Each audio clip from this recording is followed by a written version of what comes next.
Everyone, welcome to my channel.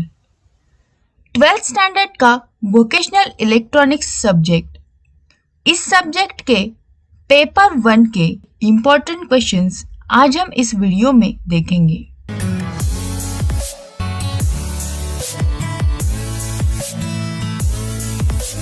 सबसे पहला chapter है इंस्ट्रूमेंट्स। इंस्ट्रूमेंट्स में हमें सबसे पहला पॉइंट प्रिपेयर करना है front panel controls of CRO.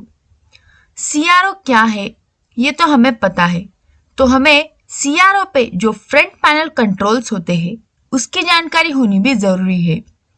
ये जो फ्रंट पैनल कंट्रोल्स है इसके बारे में हमें बहुत बार 1 मार्क के क्वेश्चन के लिए पूछा जाता है, या फिर जो फिल इन द ब्लैंक्स होते हैं उसमें, या फिर जो मल्टीपल ऑप्शंस के क्वेश्चन आते हैं उसमें इसके बारे में पूछा जाता है। इसीलिए हमें front panel controls of CRO ये क्वेश्चन करना जरूरी है। उसके बाद है कैथोड रे ऑसिलोस्कोप। तो कैथोड रे ऑसिलोस्कोप, इस टॉपिक में हमें कैथोड रे की जो ब्लॉक डायग्राम है वो करनी है। उसके बाद उसके जो भी ब्लॉक्स है उन सारे ब्लॉक्स की जानकारी 3 to 4 सेंटेंसेस में हमें याद रखना है।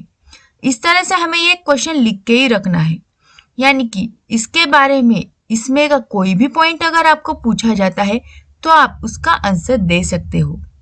उसके बाद है how CRO displays wave form on the screen. यह क्वेश्चन इसी तरह से बहुत बार एग्जाम में पूछा जा चुका है, इसीलिए यहाँ पे मैंने उसी टाइप में लिख के दिया है, तो इसका आंसर भी आपको प्रिपेयर करना जरूरी है। उसके बाद कैथोड रे ट्यूब। तो कैथोड रे ट्यूब में भी आपको सबसे पहले कैथोड रे ट्यूब की डायग्राम प्रिपेयर करनी है। फिर उस कैथोड रे ट्यूब में जो भी पार्ट्स है उन सारे पार्ट्स का जो डिस्क्रिप्शन है, उसकी इंफॉर्मेशन है, वो भी आपको प्रिपेयर करनी है। तो यहाँ पे आपके बहुत सारे पॉइंट्स कवर हो जाते हैं। अगर आपको कैथोड रे ट्यूब के बारे में पूछा जाता है वो क्वेश्चन तो आपने प्रिपेयर कर ही लिया है, बट अगर उसका किसी भी पार्ट का अगर आपको डिस्क्रिप्शन पूछा जाता है कि इसमें ये पार्ट है, उसका काम क्या है, वो किस तरह से वर्क करता है, उसका इम्पोर्टेंस क्या है, तो वो भी आप लिख सकते हो, क्योंकि आपने सीआरटी के आंसर में ही वो सारे आंसर्स प्रिपेयर कर लिए हैं। तो इसीलिए आपको ये एक होल पॉइंट प्रिपेयर करना है। उसके बाद electrostatic and electromagnetic deflection systems, ये दोनों ही करनी है। इलेक्ट्रोस्टैटिक और इलेक्ट्रोमैग्नेटिक, इन दोनों के बारे में बहुत बार अलग अलग भी पूछा जा चुका है, या फिर आपको डिफरेंस या कंपैरिजन भी पूछा जाता है। तो आपको इस क्वेश्चन का जब भी आप आंसर प्रिपेयर करते हो तब कंपैरिजन या फिर डिफरेंस इसी टाइप में प्रिपेयर करना है, ताकि आपका पूरा, अगर सिंगल पूछा जाता है तो वो भी क्वेश्चन यहाँ पे प्रिपेयर हो जाता है, और अगर डिफरेंस पूछा जाता है वो भी आपका यहाँ पे प्रिपेयर हो जाता है। Uses of CRO.